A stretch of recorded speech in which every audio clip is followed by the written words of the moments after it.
Hello parents, welcome back to the parenting series. Today we'll talk about social anxiety disorder, which is a very commonly increasing disorder amongst children. Children don't feel confident enough and they find very difficult in engaging in social situations. So let us talk about what exactly it means and how can we as parents and adults help our children deal with it and overcome this. तो आजकल बहुत commonly देखा जाता है कि बच्चे बहुत fearful रहते हैं, क्लास में हाथ नहीं उठाते जवाब देने के लिए, सोशल सिचुएशंस में झिझकते हैं, शर्माते हैं, घबराते हैं बोलने में। उनको ये नहीं समझ में आता है कि किस तरह से कॉन्वर्सेशन को स्टार्ट करें या क्या बोलें।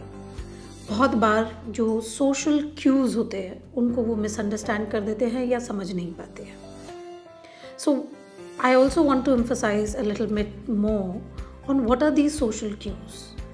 जो ये social cues हैं ये कैसे बच्चे को आई कांटेक्ट करना चाहिए बात करते वक्त, कैसे बच्चे को अपनी टोन को कम ज़्यादा ऊपर नीचे करना चाहिए, या अगर कोई बड़ा उनसे बात कर रहा है तो उस टोन को उनको समझना चाहिए, या किस तरह से डिस्टेंस मेंटेन करके बात करनी चाहिए, या कब बोलना चाहिए और कब नहीं बोलना चाहिए, और किस तरह से अपनी बारी का वेट करना चाहिए बोलने के लिए, या अगर हम बोल रहे हैं तो कैसे दूसरे को मौका देना है। तो ये सारे छोटे छोटे से सोशल क्यूज़ होते हैं जो बच्चे ज़्यादातर पहले सीखते थे क्योंकि वो जॉइंट फैमिलीज़ में रहते थे, बड़े दोस्तों के साथ बाहर गलियों में खेलते थे।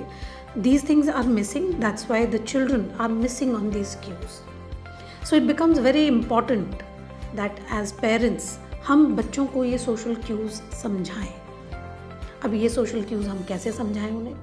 बहुत बार क्या होता है, हम मूवीज़ देखते हैं लेकिन हम सिर्फ मूवी को एंटरटेनमेंट के नज़रिए से देख के और we get over with it. लेकिन वही उस मूवी को देखने के बाद में we can always have a conversation with our children and we can talk about the characters in the situation and the emotion that they showed in that situation, या उसको कैसे उन्होंने ओवरकम किया या कैसे वो एक दूसरे से बात कर रहे थे. तो जब हम ये वाली कॉन्वर्सेशंस करेंगे, ये बच्चों को हम समझाएंगे कि कैसे दूसरे के इमोशंस को और अपने इमोशंस को समझना है और उसके ऊपर कैसे रिएक्ट करना है. So this is going to be one of the ways to teach them these social cues.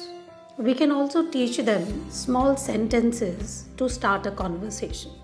बहुत बार होता है कि कोई ग्रुप है बच्चों का जो खेल रहे हैं या कुछ बातें कर रहे हैं और वहीं पे एक बच्चा है कि जिसको शर्म आ रही है, झिझक हो रही है, डर रहा है उस ग्रुप में जाने के लिए. तो हमें बच्चों को छोटे छोटे ये सेंटेंसेस हम सिखा सकते हैं, जैसे कि can I join your group, can I also play with you.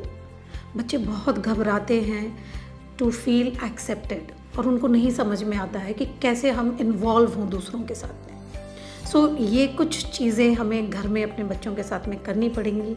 उनको डिफ़िकल्ट सिचुएशंस में डालना पड़ेगा और उन डिफ़िकल्ट सिचुएशंस में से कैसे निकलना है ये भी हमें एज पेरेंट्स सिखाना पड़ेगा. So what I would say in the end is कि as a school principal in schools we will work on children's these social skills, and as parents you also work on these skills, and I'm sure children will not face this kind of anxiety anymore and they'll be more confident, they'll be happy, they'll be ready to get involved and work with other people and enjoy the life.